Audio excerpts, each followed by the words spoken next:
Alright, I'm sure this next question has happened to a lot of us. After every question, I get distracted very easily when the audio is being played in the listening section. What do I do about it? Don't worry. It happens to a lot of people. One thing you can do is to try active listening for the answers as they come up. Keep your focus on the audio and try to anticipate what the speaker will say next. And another thing you can do is take notes as you listen to. That helps you to stay engaged with the audio. Okay, the next question is this: what if I fail the exam? Oh, that's a tough one.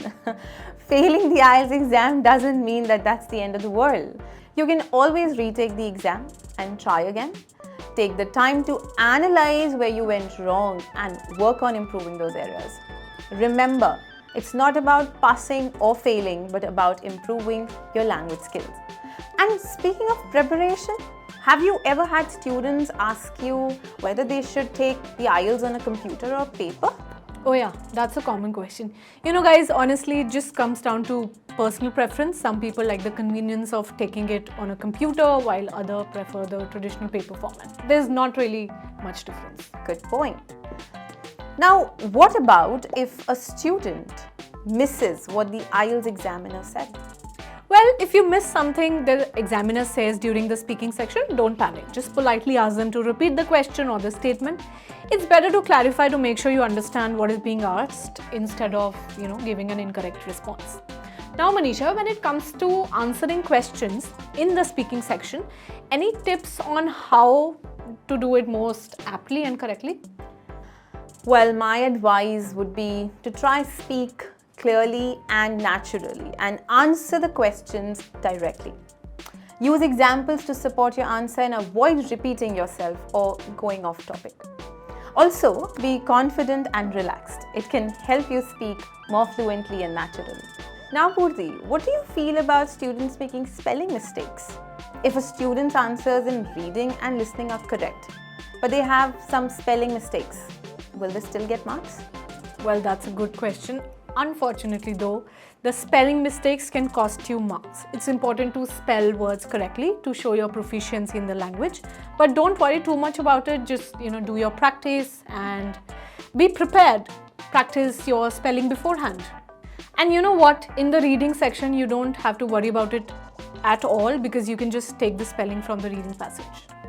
Now, Manisha, let's look at the next question. I'm sure that we've all been through this at least once. It says, what do I do to calm myself before the speaking section? Because, facing any kind of interviewer is the toughest part for me. Purti, tell me about it.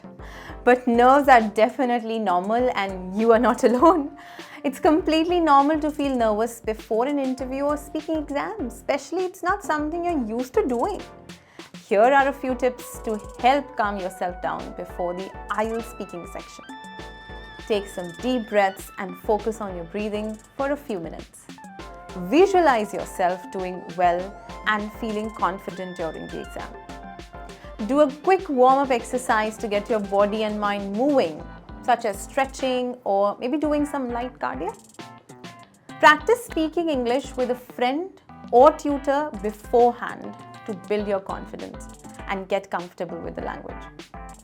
I hope that was a useful list for you all. Absolutely. And to top it off, remember the interviewer is there to help you show off your language skills, not to intimidate you. Well, now as we are edging towards the end of this video, here's our second last question. How much time is perfect for a person to prepare for the exam? Well, the amount of time needed to prepare for IELTS can vary on your current level of English and your goals for the exam. Generally speaking, it is recommended that you give about 6 to 8 weeks for preparation, but this could be adjusted, according to your individual needs. Also, I think it's important to create a study plan and stick to it, focusing on all the 4 sections of IELTS to ensure that you're well-rounded and prepared. Now, let me do the honors of asking the last question to you. Alright, here we go. It says, is it okay to cut words on the IELTS answer sheet if I need to change my answer? It's not recommended at all, I would say, because that would cost you your scores. Instead, you should neatly cross out the incorrect answers and write the new answer next to it. The examiners are looking for clear and concise responses, so it's important that the way you present your answers are easy to understand. And it's also a good idea to double check your answers before moving on to the next question to avoid making mistakes or having to make corrections later. Well, this was a fun session, no? Yes, no doubt. And we should do this more often. Absolutely. Well, for that, you'll have to subscribe to our channel and stay tuned till we come back with some more FAQs on IELTS. Till then, keep practicing and good luck with your IELTS prep.